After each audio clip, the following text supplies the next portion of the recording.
baby, I'm back. I'm on a roll, just like she is. We're gonna do The View.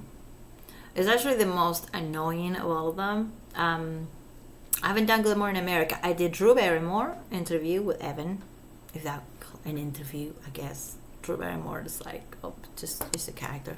And that was like 5 minutes. And I did another one on Evan on ABC News, which I think it was a little bit on the positive side on our side, a little bit, a tiny bit, because I think that it's a good thing to mention Ilma Gore. Ilma Gore hasn't been mentioned a lot in the media. Drew Barrymore did not mention Ilma Gore. We're gonna react to The View, and I'm not gonna have a good time. I know that. This is the first time that I watch it. I'm gonna watch it. I have it on my phone here, and I'm not gonna watch it too much, but I'm just gonna listen to it. And The View are actually the people, or whoever is in charge of The View, that gave me a strike because I was playing the Ashley Morgan and with her lawyer, the Wiener guy, I remember. And anyway, so I did that. Which is, we gotta keep it under, I think, 40 seconds. I'm gonna try to do that. So this is gonna be Whoopi Goldberg, the ladies from The View. It's gonna be butt kissing. I didn't watch it, but I imagine it's gonna be the same that they did with Ashley Morgan. The fact that Whoopi Goldberg is an actress and Evan is an actress, I think it counts a lot. Just like Drew Barrymore, a lot of bonding and a lot of, I get it. I've been there too, even if they weren't been aware, really. The one thing I haven't heard from any of these interviews is anybody saying, "I hear you. I've been there too." I haven't seen that. And it's not like if I see that I'm going to be like, "Oh my God, Evan, I believe you." But I haven't seen that yet. And that's curious because that usually happens. For example, with Harvey Weinstein, which I do think he's guilty. So don't even try to convince me he's not. Just don't, because he is. There was a lot of that. There was a lot of women popping. And if you notice that the thing with Harvey's case in the Me Too movement in the beginning, before it went nuts, I never remember any of these ladies having a photo shoot. Alexander McQueen, Chanel, Alexander McQueen is rolling in his grave right now. I'm sorry to be so, I should have said that.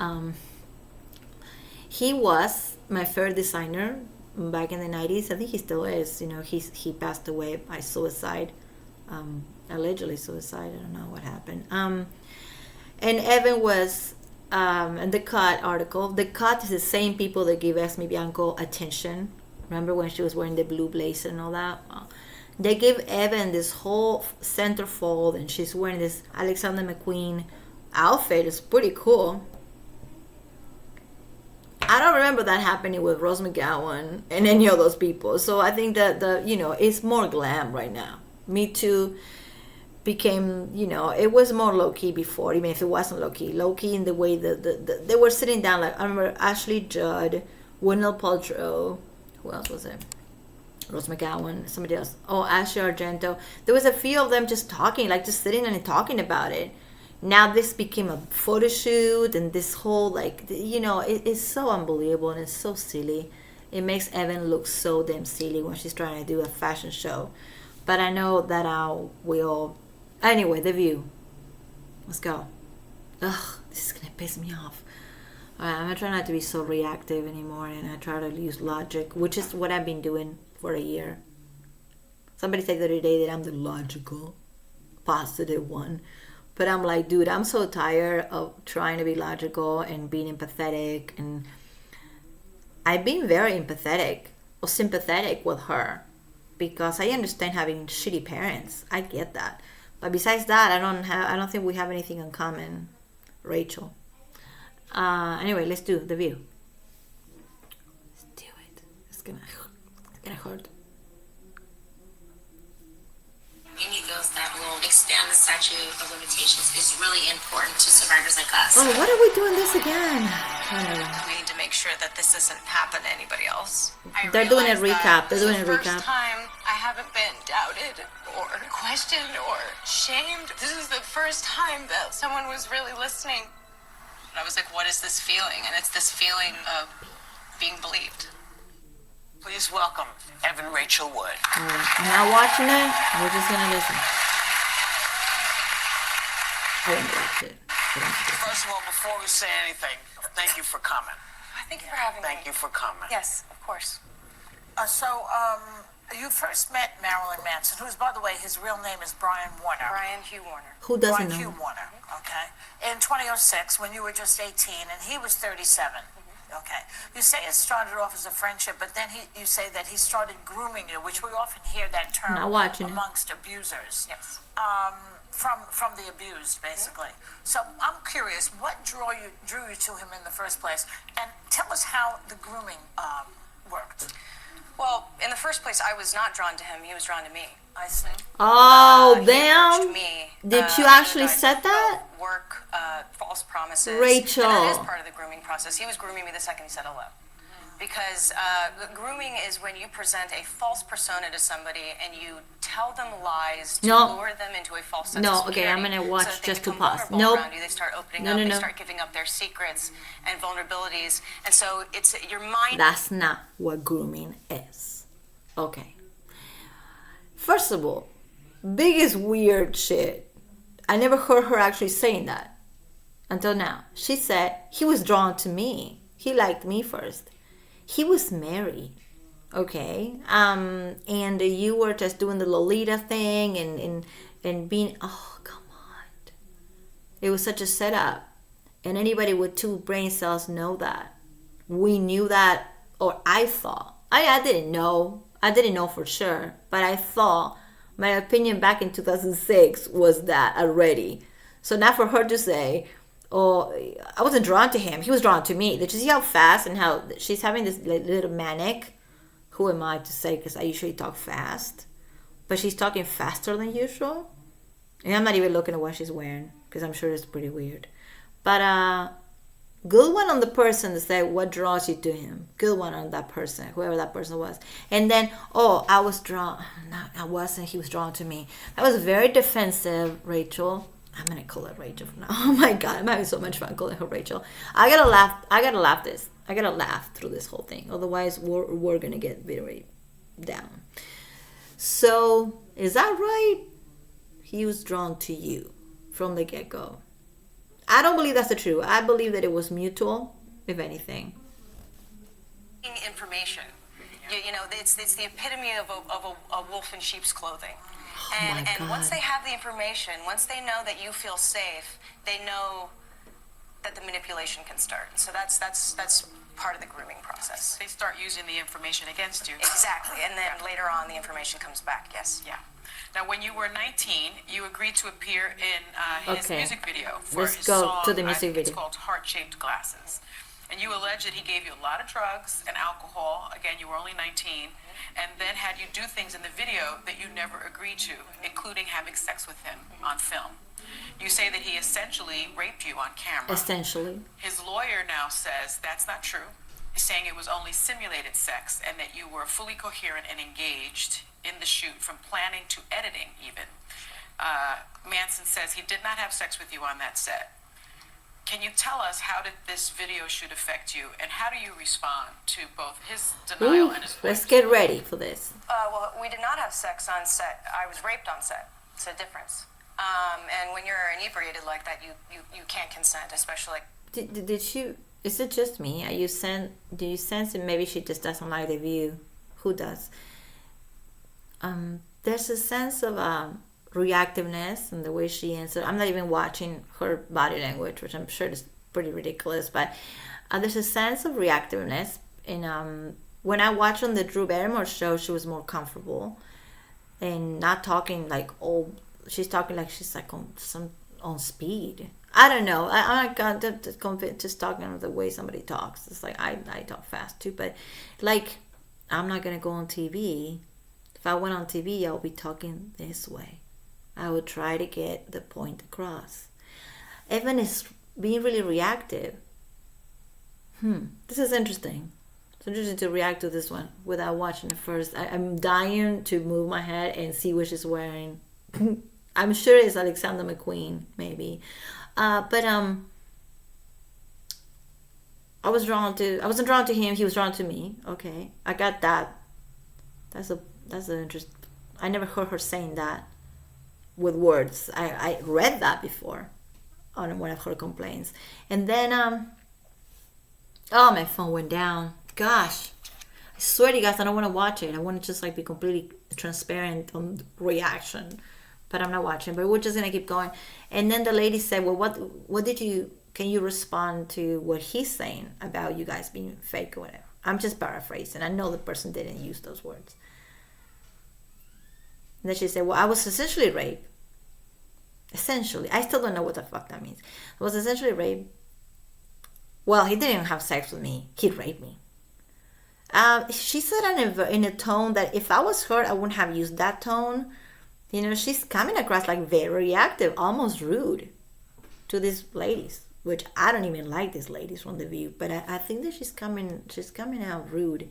Tell me in the comments what you think about this interview with The View, because I think she's coming way more rude than Ashley Morgan did, and Ashley Morgan was clueless. But she's so reactive. Hold on. As a minor. But, I think it contradicts what he said in 2007. I think you should go back and read his interviews and see how he talked about the video then. He's talking so fast. People very often tell on themselves. I don't even really have to say anything. What did he say then? He said, "Oh, it does look real, doesn't it?" Wink, wink. Wink, wink. Mm-hmm.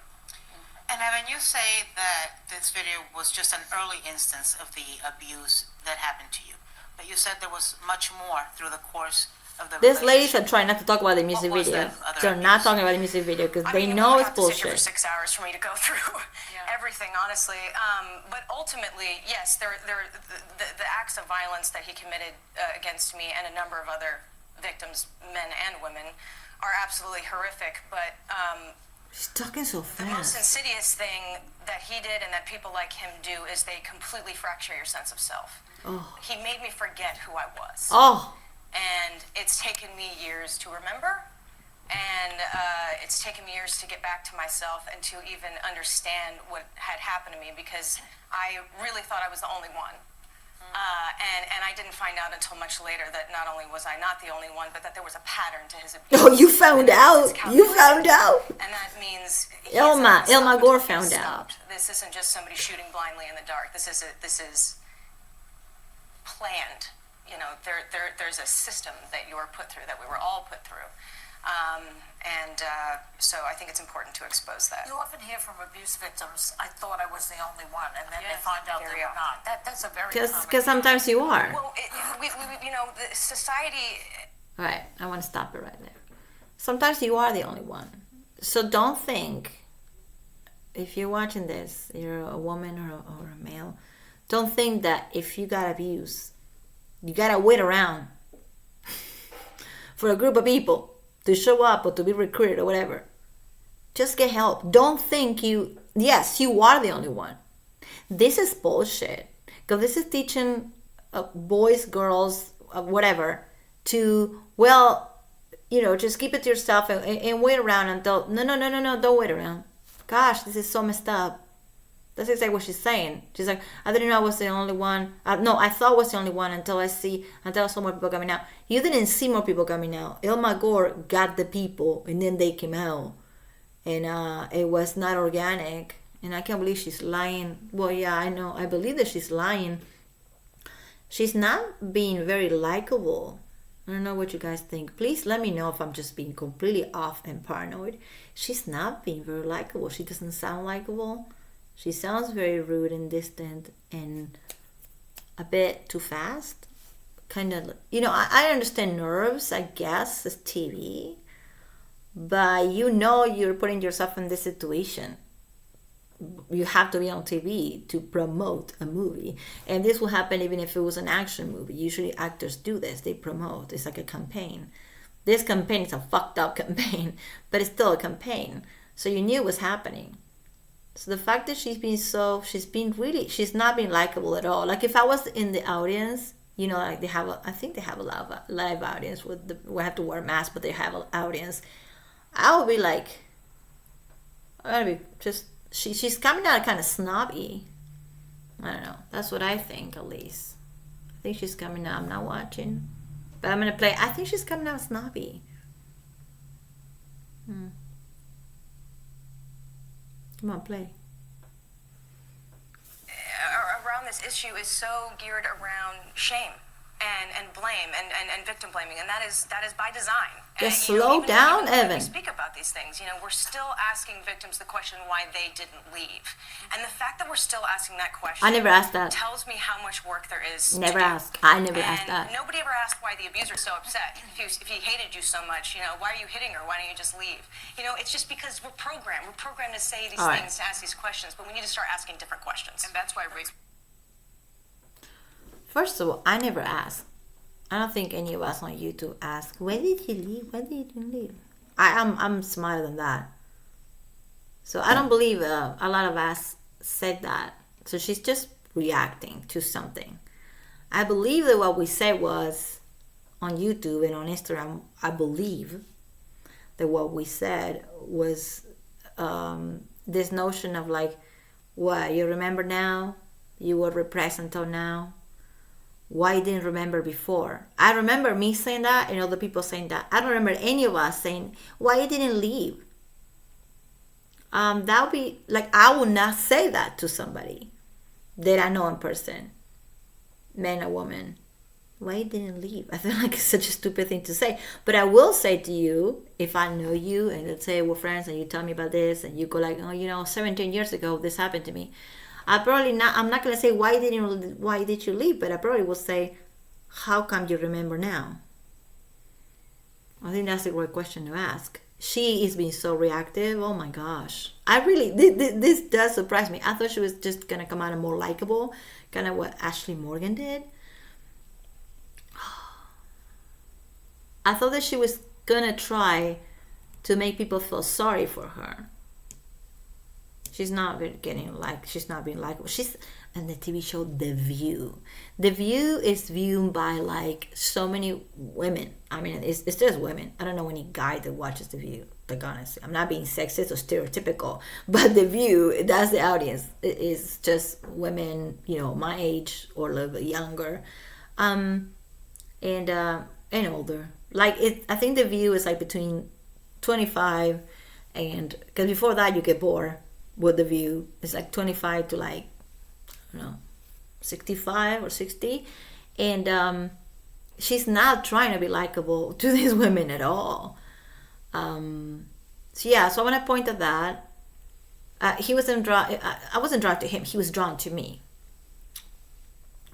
That was really weird the way she said it. And we know it's bullshit. I believe that it's bullshit. I think it's bullshit. And then when she said, well, people ask me why I didn't leave. I never asked that. And I never will.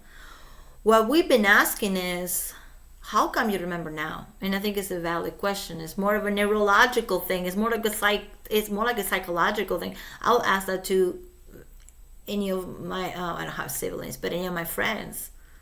Yo, how come I remember now? Like, you want me to help you out? Remember, you want to go to the doctor, you want to go to therapy, and maybe I can help you out. Like, that's what I would say. Not, how come you don't remember? How come you didn't leave? That's really weird. All right, I'll be back with more of that, because she's being bizarre. Tell me what you think. But what I think is that she's being really reactive. And there's no need, unless you're lying. There's all sexualities. It does not discriminate. But do you feel that there's been any progress, any change with the Me Too movement? What we've seen in the last few years. I mean, is there any reason for hope? Asking that. Absolutely. And the Me Too movement did give me a lot of hope. And sexual assault has had its day. And we are speaking about things like grooming and gaslighting. And these words were not on our lips just a few years ago. And now I believe. Yes, they were. Amber Heard has been saying that for years. Violence that begins in the home begets You're not the violence. first It's a one. cycle. And it bleeds into into so many problems in our country and our society that we are not even aware of. We need to really, she's going too fast peel for the me. curtain back on this and start examining it. And Evan, I just first want to thank you for sharing your story. I watched the documentary last night. It is so gripping and powerful. And I really hope it changed hearts and minds. And I'm thank you. Change. We don't need to change that you've done as well. what we I have already to ask know. You, and I know this is probably hard to talk about, but your bravery is just so inspiring. The abuse and trauma you went through, you got to the point where you tried to commit suicide. How did you come back from that? And how did you come back ready to inspire others and to fight this battle and take it on? When I should give a warning. In my way, I'm smiling and laughing because this makes me nervous. The fact that I am not saying that she never tried to commit suicide. Maybe she did. I'm not saying that is actually a lie, but I don't think it was during the time with him, and I don't think that's the first time she cut. I'm so sorry if I sound so... I'm not trying to be insensitive to this, but I remember her, and I also played that interview on one of my videos about 3 weeks ago, that when she was campaigning the movie 13, not campaigning, but a few years after, when it was at the anniversary of the movie 13, so they got together with Nikki Reid and the actress and the director of the movie. The three of them are women. And the director of the movie said to Evan, well, these issues were not new to you. It was cathartic because you got to experience on camera to analyze them, but these issues were not new to you, right? Question mark. And Evan says, no, absolutely not. I had experience with an eating disorder. I knew what cutting was. She made the movie when she was 16. The movie 13, she made it when she was 16. Just not confusion. So she knew what cutting was at 16. And I'm not making fun of anybody who cuts at 16, okay? I'm just saying that for her to put it all on him and say that was the first time she committed suicide, and that was the first in the Congress, not in the View for what I heard until now, in Congress, before she named him, she said that she cut because of him, to disarm him, or something like that of the sorts. And then, you guys remember that Instagram post when she has the scar and she's posing like this with her perfect eyeliner, because it is a beautiful picture for the fake scars. I'm sorry, but I just say that. Because nobody that is going to do that can try to raise awareness of self-harm is going to pose with a smoky eye. I'm sorry. And that was a year and a half ago. So for her to start talking right now about it is very convenient. It's so convenient. And if you watch Phoenix Rising Part 2, you watch what I watched, then there's a part that Ilma Gore asks her, so when was the first time you tried to commit suicide? It's so staged. You know, they're supposed to be friends, so your friends know. When was the first time? Like, you're supposed to ask him on camera. It's still a stage. And these ladies are giving her so much... this is a show that goes in the morning, so this is kind of disturbing. I'm not saying this didn't happen to her, dudes out there. Okay. I'm saying that I don't think it happened on that timeline.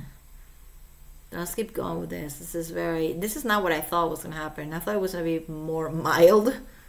The View is gonna... Man, I'm gonna go in trouble with these people. Anyway, let's keep going. Now she's gonna talk about suicide. I'm so sorry. I did not think she was gonna actually touch this one. I wonder if she's gonna talk about blood drinking. I hope not, because that's one that I don't want to laugh, but it's really silly to even think about. Now let's see. Play, goddamn. When somebody aids in the destruction of yourself and you forget who you are, you feel pretty broken and pretty empty. And honestly, the suicide attempt is another form of escape. Yeah. You know, when you don't Suicide feel like attempt. you're going to get out of this hole, there's no way to leave, there's nowhere to go. that is one way of leaving, and it did not work. Why and is that saying this to was the people? turning point, 'cause it made me think, She's well, I so guess there's a reason irresponsible why I'm saying here. this is a And way I'm of at the bottom, leaving. so there's nowhere to go but up. And I always cite it as the worst thing that ever happened. She's talking so fast. Really, it was when the phoenix rose from the ashes. That was the beginning. So in 2016, you spoke out for the first time about being abused, and you became an activist for victims of sexual assault. Your work helped pass the Phoenix Act For in California. females Tell us about it victims. and why it's Get so it right, important. whoever's talking. I mean, even since you guys have been on the show, I can't even imagine how many times you've had to talk about some kind of serial abuser and why. Okay, now she's trying to be how they can likable. get away with it for so long, and how are there so many women? And a lot of times it's because you're limited by the statute of limitations. And the statute of now we're gonna limitations go on is the that. amount of time you have to report crime. And they do not reflect what we know about trauma and about intimidation. It does. About, going up against somebody who's very powerful, who has many resources of retaliation to be able to come after you. There's a million reasons why you wouldn't come forward. But very specifically, what trauma does to the brain and how long it takes to process. It takes Okay, on Evan, average, they're 7 to 10 neurologists. years to be able to process this kind of abuse. Because imagine, somebody says something that hurts your feelings, something bad. It sticks with you, for the rest of your life. Now imagine that. No, it doesn't. 24/7 every day for 4 years.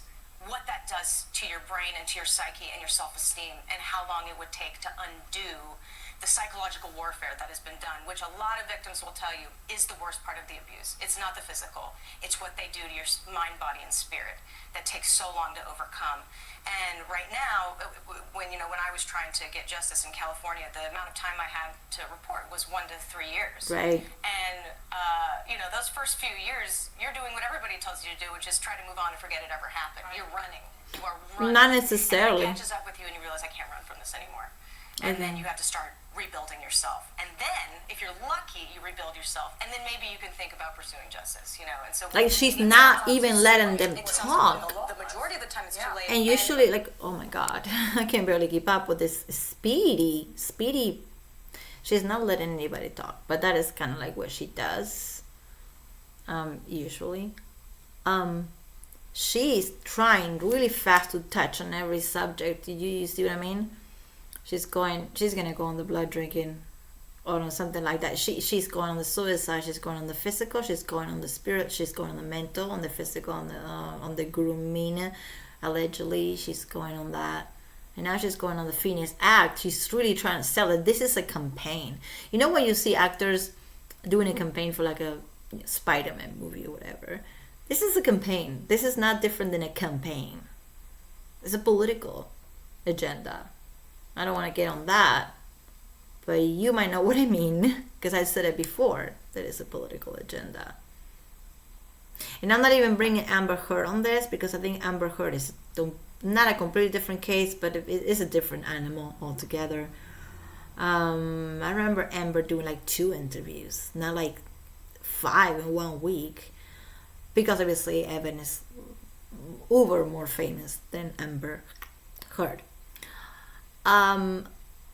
She's trying to be likable, but also she's trying to put a lot of information in, like, I don't know how long they give people. I think they give 12 or 13 minutes to people, and I've been talking about it for 28 minutes because I'm interrupting it.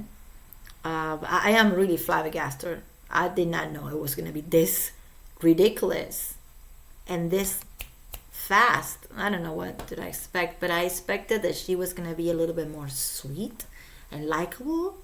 Like, if I was her, it's easy to say if I was her, but like, tell me what you think about what I'm saying.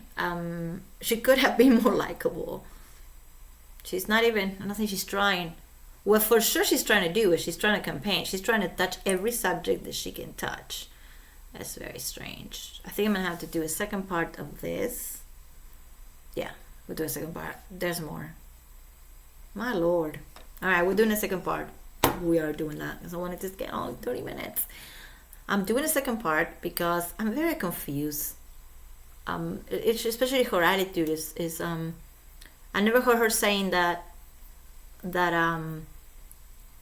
this affect men. I never heard her saying, because I never heard anybody saying, oh, her or anybody else, even the Dan Leary asshole. I never heard anybody saying, well, he came up to me, I didn't come up to him.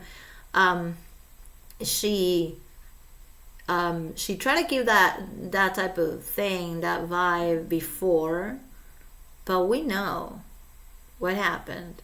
And I think my opinion is that it was more planned by her than anything else, kind of like Lolita. Anyway, I'm gonna come back and do the second part because I'm really just, and I talk fast, but she's in a different level of manic. Yeah, it could be nerves, but also it could be flat out lying. So I'll be back with the second part of this, and thank you for your patience. And she's hard to watch or to listen to. My gosh, I need to take like 10 showers after this because I don't feel good. Anyway, thank you for watching. Bye, guys.